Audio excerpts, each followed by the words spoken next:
Vascaíno do Cerrado.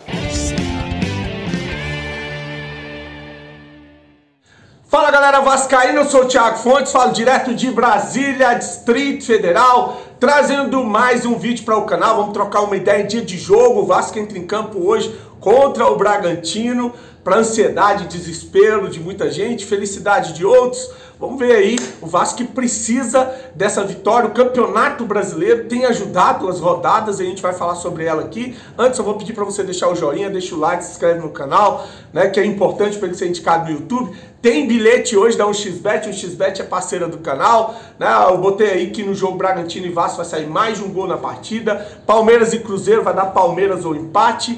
Manchester United encara o Wolverhampton lá na Inglaterra. Coloquei que o Manchester vai ganhar ou vai dar empate, dupla chance. Manchester é uma odd de 1,50, quase 1,55, né? Tá aqui ó, o link, primeiro comentário fixado, clicou, abriu a janelinha. O código promocional para você fazer o cadastro é do Cerrado. Primeiro depósito até o valor de R$ 1.200. Eles dobram em bônus para você usar na 1xBet. Aquele que achar, você pode, mas essa odd está muito segura, tá baixa. Vai lá, tem vários outros jogos. Tem jogo do Campeonato Português, tem jogo da segunda divisão. Vai lá e coloca mais um joguinho e você vai ter uma odd maior ainda, beleza? O xBet é parceiro do canal Vascaíno Cerrado em 2023. Eu vou falar aqui da rodada do Campeonato Brasileiro, mas antes eu vou dar um recado, senão eu acabo esquecendo. Eu vi uma entrevista ontem lá do jornalista ex-Fox, o Fábio Azevedo, ao CEO Lúcio Barbosa, que é o presidente da SAF aí do Vasco. Esse cara que assumiu o cargo de CEO e nunca deu uma entrevista. Nunca vi isso na minha vida, né? O cara assume o cargo numa empresa importante e não dá as caras para falar com o público. Mas tá aí, eles fogem de entrevista como o diabo da cruz, e como eu falei, porque não pagaram as dívidas, tem dado calote em clubes, jogadores, enfim, é tudo aquilo que a gente tem falado aqui há muito tempo.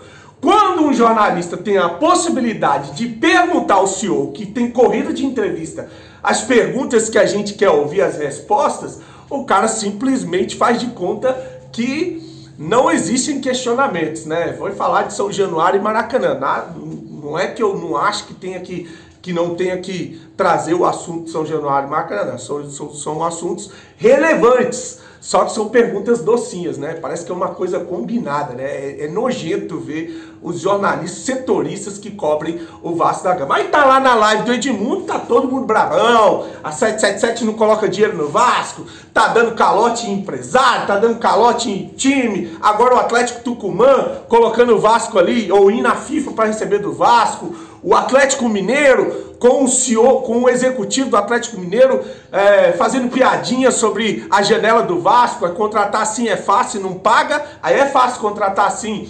Aí esses caras falam um monte de coisa nas lives para poder, né, engajamento, inscritos, mas na hora que tá de frente, tete a tete com um cara que é para ele questionar tudo isso, aí ele vai falar de São Januário e Maracanã, deixando claro qual é a intenção dessas pessoas aí que cercam, que vivem nessa atmosfera em São Januário, né? Dá nojo ver o que virou jornalismo esportivo. Não, isso aí já também não é nem de agora, não. No Brasil isso aí é agora fica bem escancarado por causa da internet, né? Mas tá aí, né? O grande Fábio Azevedo entrevistando o presidente da SAF do Vasco e não fazendo questionamento algum sobre os calotes, sobre o dinheiro, cadê a grana da 777, nada, absolutamente nada. Bom, 19ª rodada em curso, jogos importantes ontem, inclusive uma rodada perfeita se o Vasco vencer. Se o Vasco vencer. O Vasco pode pensar nem em empatar, essa é a realidade. Se o Vasco perde ou empata hoje, ele tem a obrigação de vencer o Atlético Mineiro na próxima partida. O Fortaleza goleou o Santos, 4-0, resultado bom para o Vasco, o Santos perde. O Bahia perdeu também, perdeu para o próprio Atlético Mineiro, 1-0, gol do Paulinho, com passe do Hulk. O Corinthians meteu 3 no Coritiba, então 3 adversários direto perdendo, e o América também perdeu, 4 adversários ali na parte de baixo perdendo. A única coisa ruim é que o Goiás venceu o América, né? E o Goiás, 2 vitórias seguidas, mereceu ter ganho do Grêmio, era para ter 3 vitórias seguidas, mas tá lá, Goiás com 1 empate e 2 vitórias, foi a 22 pontos, e está em 15º colocado. Vou botar a tabela aí, ó. Goiás 15º colocado, 22, está abrindo como o Cuiabá fez. O 16º é o Bahia com 18 pontos. Aí vem o Z4, o Santos é 17º com 18 pontos. Será uma ironia trágica, né? O Santos cair no ano que o brasileiro é em homenagem ao Rei Pelé, mas tá aí o Santos também nessa luta aí para não cair. 18º Curitiba com 14 pontos, 19º Vasco com 12 pontos. Vou lembrar que o Vasco tem 2 jogos a menos, joga hoje e tem o jogo contra o América. Né? Se o Vasco vence hoje, por exemplo, o Bragantino, o Vasco passa o Curitiba, vai a 15 e fica a 2 pontos do Bahia, que está fora do Z4, com um jogo a menos. Então você vê a importância desse jogo, que deve ser encarado como uma final. Como uma final. Esse é o espírito que tem que ser colocado nos jogadores antes de entrar em campo contra o Bragantino. E o América, que é a lanterna, 20º, tem 10 pontos, está aí a atualização do Campeonato Brasileiro. O Vasco joga o Bragantino às 9 horas. Saiu aquela... Só para finalizar aqui que eu acabei não falando, o Daronco quem apita o jogo, e o VAR é o Emerson de Almeida, de Minas Gerais. Daronco do Rio Grande do Sul. Não gosto desse árbitro, viu? Não gosto desse árbitro.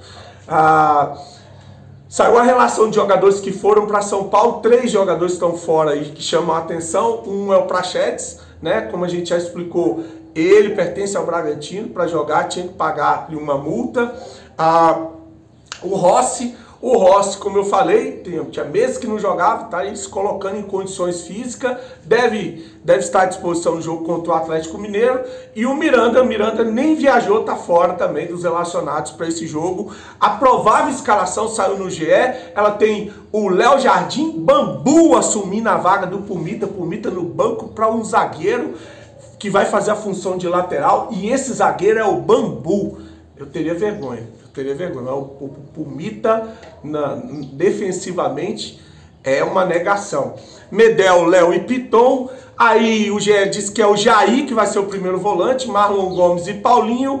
Orelhano, Peck e Sebastião. Não se estranhe se aparecer no lugar de Jair o Zé Delivery ou o Zé Gabriel. Então tá aí a provável escalação. Já o Bragantino vem com Cleiton, Aderlan, Léo Ortiz, Luan Patrick, Juninho Capixaba, Matheus Fernandes, Lucas Evangelista e Bruninho. No ataque, Thiago Borbas, Sorriso e Eduardo Sacha. O Eduardo Sacha era dúvida, mas parece que ele vai para o jogo, tá? Então tá aí o provável time do Bragantino. Tá aí, né, a atualização sobre o Campeonato Brasileiro.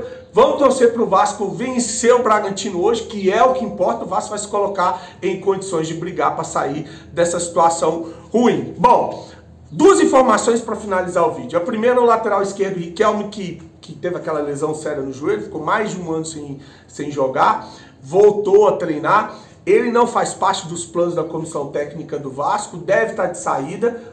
Até por isso o Vasco contratou o lateral esquerdo lá do Atlético Goianiense, o Jefferson. Eu recebi uma informação exclusiva de bastidores que provavelmente o Riquelme deve estar negociando ou indo para o mesmo time que contratou o Ignaldo, lá o Shakhtar Donetsk, que é da Ucrânia, mas que está mandando seus jogos na Polônia por causa de conflito lá, né? Então tá aí, pode ser que role uma negociação e pode ser que o Riquelme seja emprestado ou vendido para o Shakhtar. Vamos aguardar para ver, mas a tendência é que ele deve sair. Independente de ser o Shakhtar, ele deve estar procurando algum clube para jogar, e ele que pertence ao empresário Carlos Leite. Ele pertencia ao pai do Neymar, se eu não me engano, ele era jogador do pai do Neymar. Depois o Carlos Leite foi lá e passou a ser empresário do jogador, assim que ele assumiu a titularidade no Vasco.